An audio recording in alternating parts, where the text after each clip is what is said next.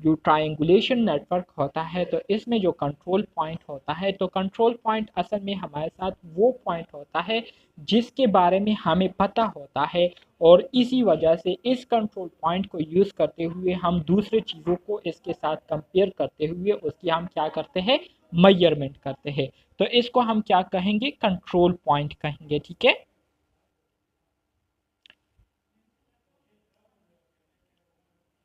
MCQs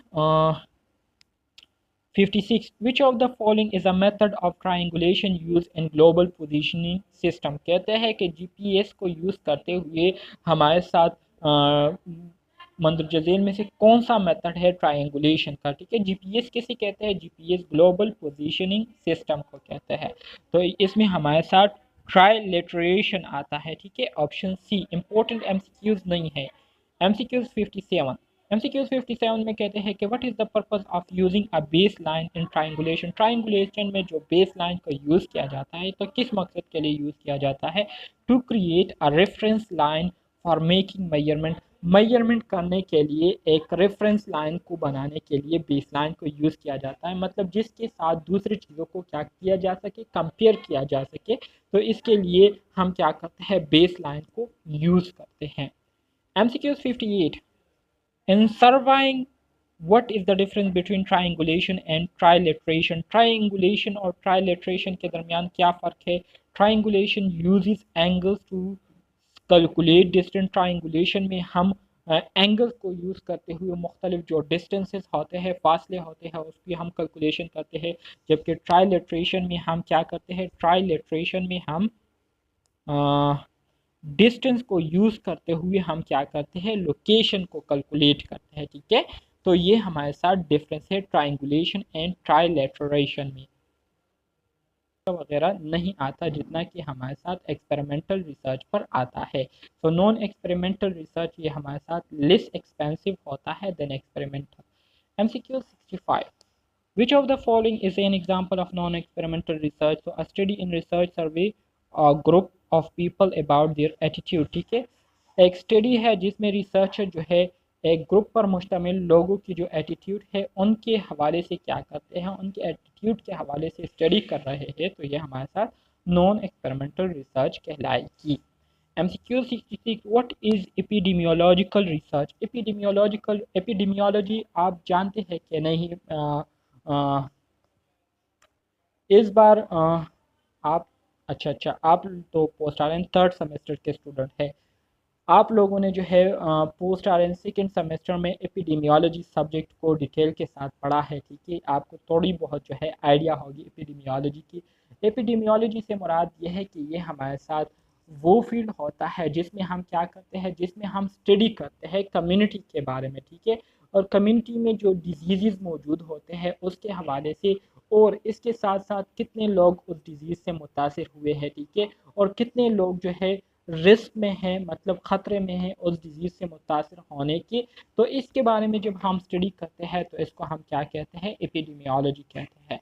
तो epidemiological research से क्या मुराद है एपिडेमियोलॉजिकल रिसर्च से मुराद ये है कि a research that examine the distribution and determinants of health and disease in a population.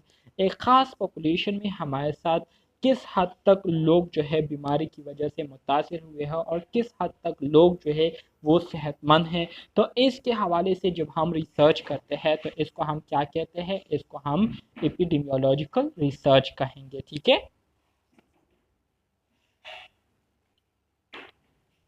आगे बढ़ेंगे मज़ीद। MCQ 67 Which of the following is an example of epidemiological study design। epidemiological study design की example बताए तो cross sectional study ये हमारे साथ epidemiological study design की क्या है एग्जांपल है। क्रॉस सेक्शनल स्टडी जो है ये हम epidemiological study में हम क्या करते हैं इसको स्टडी करते हैं। MCQ 68 Which of the following is the limitation of cross sectional study। Cross sectional study की जो लिमिटेशन है वो क्या है तो they can not establish casualty. ठीक है। मतलब क्रॉस सेक्शनल स्टडी में हम किसी भी किस्म की अगर डिज़ीज़ काज हुई है तो उस डिज़ीज़ के पीछे क्या वजह है किस वजह से वो डिज़ीज़ जो है डेवलप हुई है। तो क्रॉस सेक्शनल स्टडी में हम उस काजेस के बारे में मतलब स्टडी नहीं कर सकते और ना ही क्रॉस सेक्शनल स्टडी के ज़रिए उसको हम जान सकते हैं। ठीक है, तो ये क्रॉस सेक्शनल स्टडी की क्या है, एक लिमिट है, एक हद। ठीक है। MCQ 69 which of the following is an advantage of cohort study. कहते हैं कि कोहर्ट स्टडी की कोई एडवांटेज बताए, तो कोहर्ट स्टडी में ये होता है कि इसके ज़रिए हम जो बीमारी काज हुई होती है, जो बीमारी डिस्ट्रीब्यूट हुई होती है, तो वो किस वजह से डेवलप्ड हुई है, तो उसके काजेज़ के बारे में हम कोहर्ट स्टडी में क्या कर सकते हैं, स्टडी कर सकते हैं। तो ये हमारे साथ कोहर्ट स्टडी की क्या है, एक एग्जाम्पल है। ठीक है, सॉरी एडवांटेज है।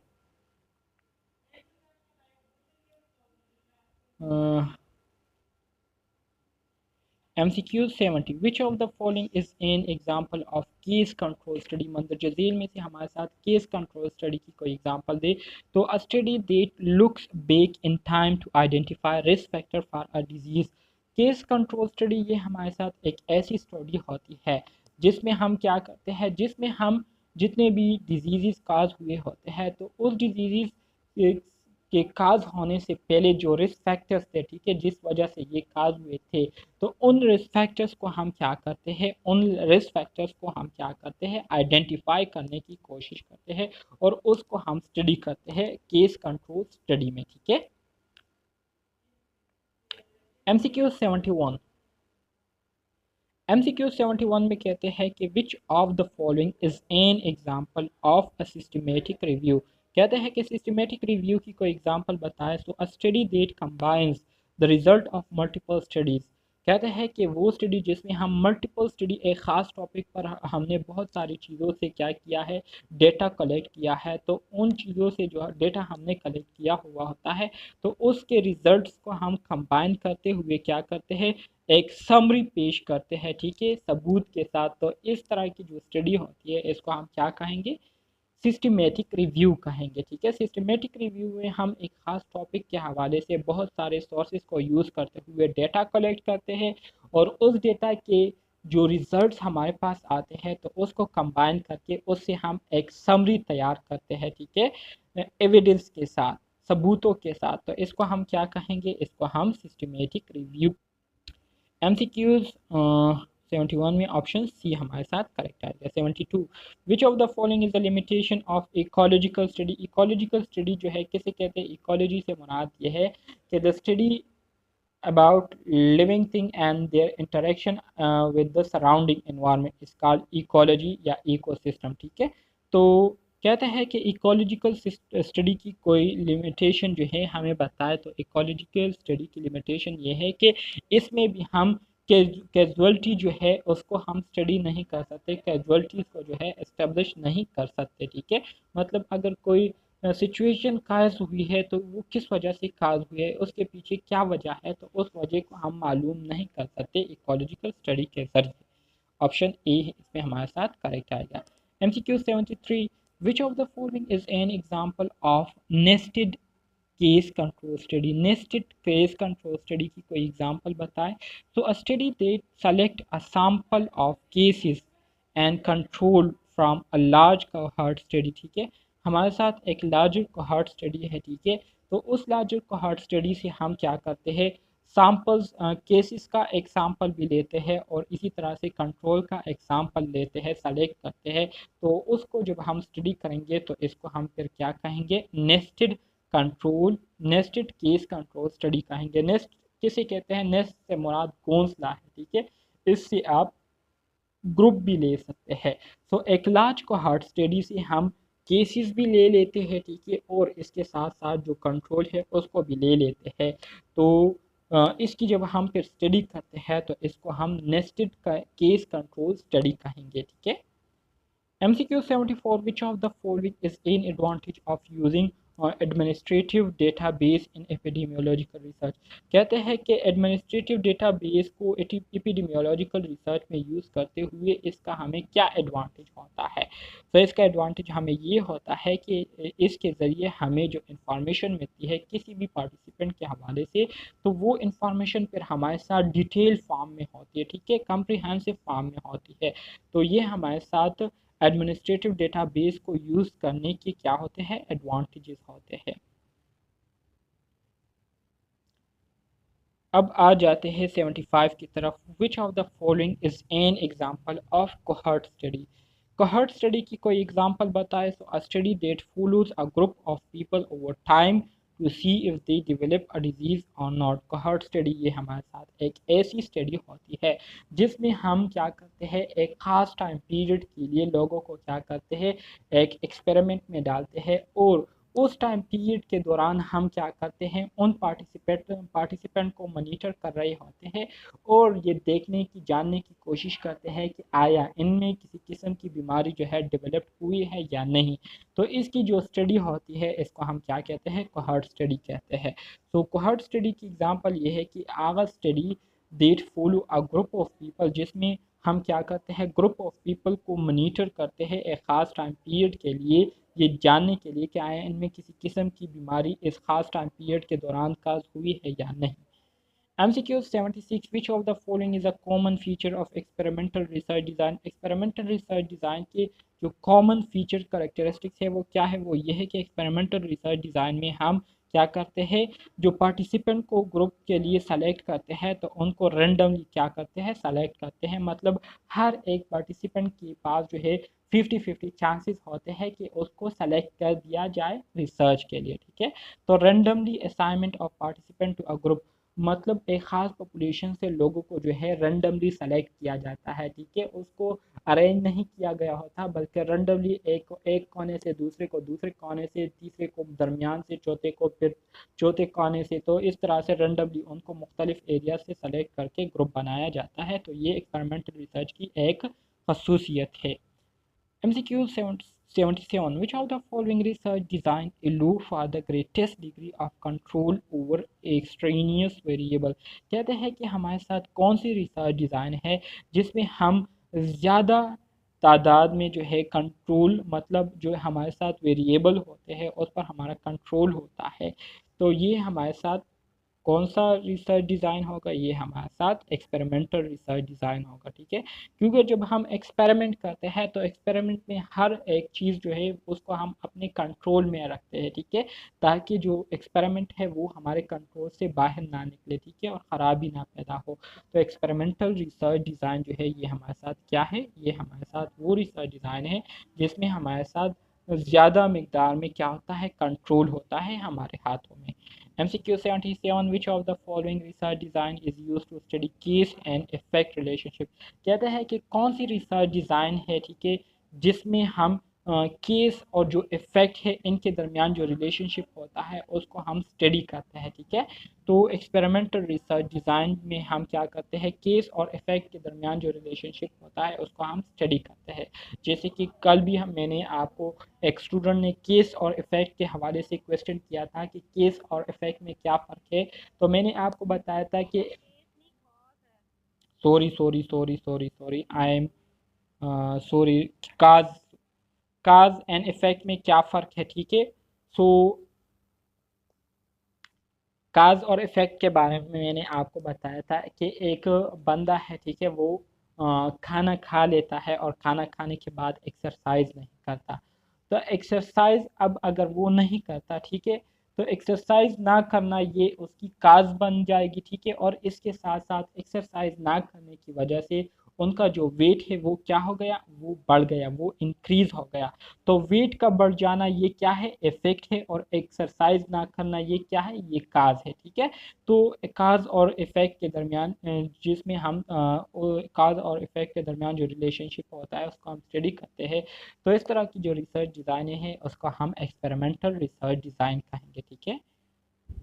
MCQ 78 which of the following research designs involve collecting data from a sample of individual at one point in time।